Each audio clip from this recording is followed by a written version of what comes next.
What's up, ladies and gentlemen, and welcome back to the Angry Spud. In today's Spud Reacts, we're going to find out why Germany is rich, but Germans are poor. So without further ado, let's dive in. This video was brought to you by Imprint. What makes Germany's recent political convulsions so remarkable is not just that it's happened in a country that's renowned for its political stability, but also that it's happened in a country that's so rich. Since at least the early 2000s, the German economy has been the envy of Europe, with a strong industrial base, consistent export-driven growth, and barely any sovereign debt. Many commentators argued that the populist, anti-establishment politics that swept through Europe in the late 2010s was, in large part, a reaction to economic stagnation, and that Germany's economic strength made it essentially invulnerable to this sort of political upheaval. So I've always known Germany to literally be a powerhouse for economy. Literally, like he said, the industrial, I've always known like German motors, like all the cars are always just so fantastic on the road as far as like durability and whatnot. Way better than American cars. I've hated American cars, but I've also loved them at the same time. But just with everybody, all the countries going through a recession, I'm wondering why Germany would remain so rich, but yet the citizens are poor. I'm interested.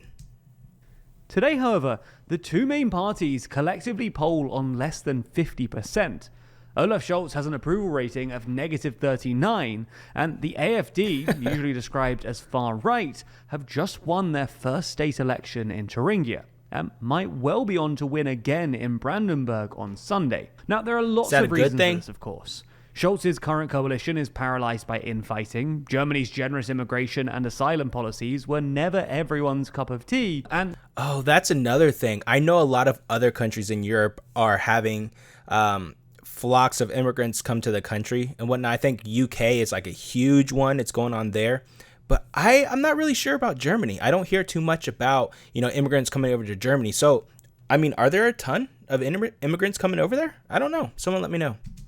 The German economy has indeed been through a tough few months. But one of the reasons that Germany's economic strength might not have inculcated its electorate against extremism is inequality.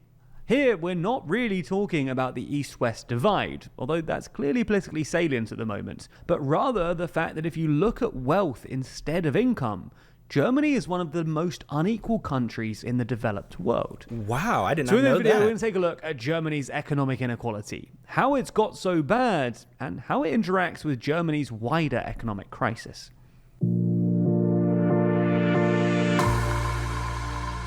Before we start, if you haven't already, please consider subscribing and ringing the bell to stay in the loop and be notified when we release new videos. Now, broadly speaking, there are two ways of measuring inequality. You can look at income or you can look at wealth. Most of the time, there's a big difference. Do you guys understand what the big difference is? I want wealth. You should want wealth too. We focus on income because it's easier to measure. Most people have a single salary, and governments generally do a pretty good job of tracking our salaries for tax reasons. And on this measure, Germany looks like it's actually doing pretty well. According to the latest Eurostat data, after taxes and benefits, Germany's income distribution has a Gini coefficient of 29.4, well below the EU and Eurozone averages, as well as peer economies like France, Italy, and Spain. However, if you look at wealth, in other words, how much people have in assets like stocks and property, Germany doesn't fare so well. Now, a quick caveat here. The data does vary a bit because measuring wealth is more difficult, and it's been especially difficult to do in Germany since it scrapped its wealth tax in the mid-90s, when the Federal Constitutional Court ruled that it was inconsistent with Germany's constitutional protection for property. Nonetheless, by most accounts, Germany has some of the worst wealth inequality in the developed world. According to a study by the German think tank DIW Berlin, using data from the mid-2010s, something like 40% of Germans have essentially zero net wealth, and Germany's wealth distribution has a Gini coefficient of 0.76. Wow, look at the US on top. That's crazy. Dang, so Germany, Austria's up. I wonder if it's just because it's so close to Germany that it's up there too. It must be something about the US and Germans. I know a lot of the laws favor those who are smart with their money, and have a lot of wealth. I mean, that's how you build wealth too. I mean, most people live paycheck to paycheck every month, and they don't do that well with, spending and budget and whatnot, because you're not really taught budget, especially here in the US. It's because it's a nation of workers. That's what they want. They want workers. So I just think that's something that we need to do a better job on if you really want to be wealthy. At least that's what the wealthy people do. More than basically every other European country. Similarly, UBS Global's wealth report for 2023 found that the top 5% of Germans own over half of the country's total wealth, the highest fraction in Europe after Sweden and Czechia. While a study by the European Central Bank from 2016 found that the bottom quartile of Germans have less wealth than not just their French and Italian counterparts, but also the bottom quartile of Estonians and Greeks. So, why is this?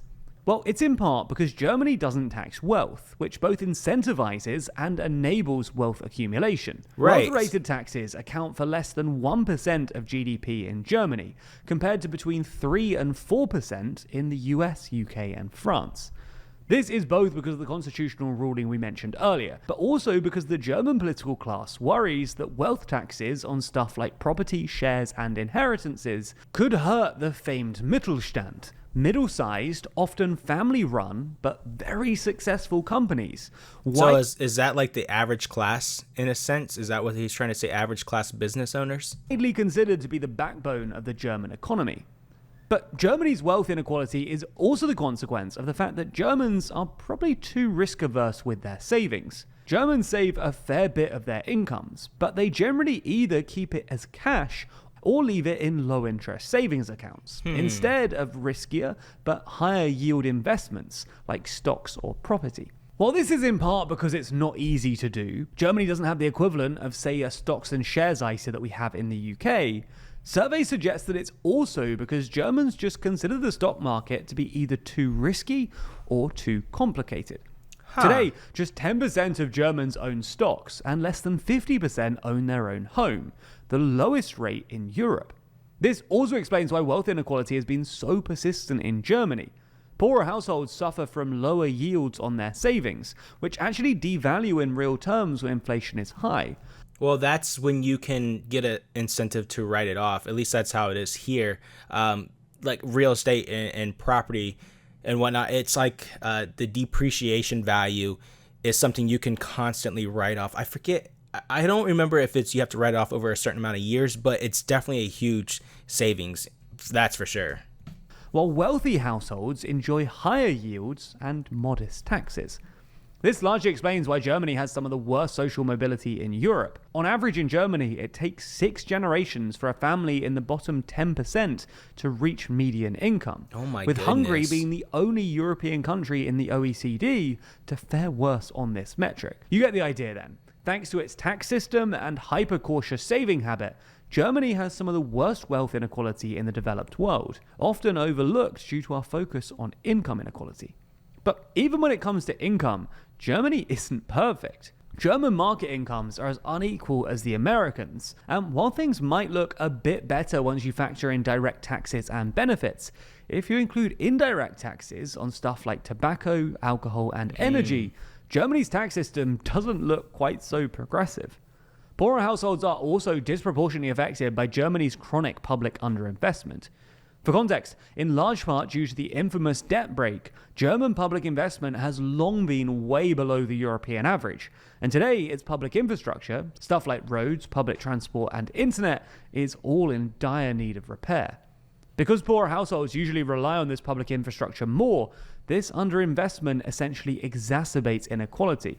Anyway, the point we're trying to make is that Germany is less economically equal than many people realize, especially when it comes to wealth.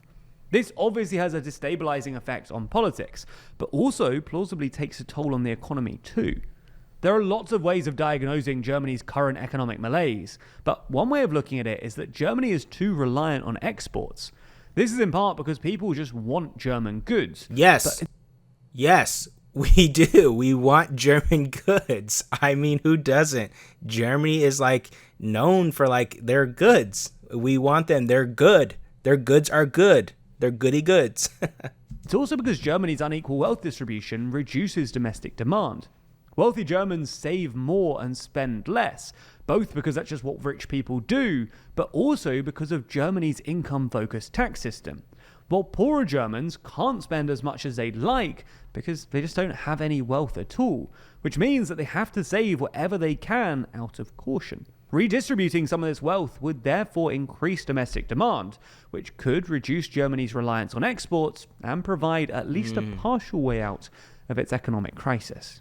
But I mean, really, you can make it to the top per se, even on a low income. You just have to penny pinch. I mean, you really do. If you go ahead and you budget and see how much you're allowed to spend, just have the basic needs, a place to stay, heat and electric, all the basic needs, food.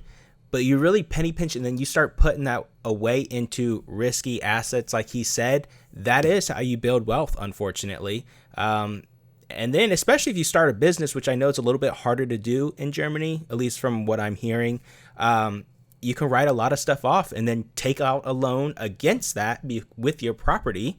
And then that doesn't count as income. And then they use that. That's why all these billionaires have so much money, but yet they don't have money. There's so many ways around it. I just feel like, I wonder if Germans who are poor did that, if it would change their outcome. All in all, I think this was a good video that kind of expressed why, Germany, in a sense, the country is rich, but the average German is poor. I think there are ways around it. You just got to do a little bit more research on what to do if you are German. I don't know all the laws there, obviously.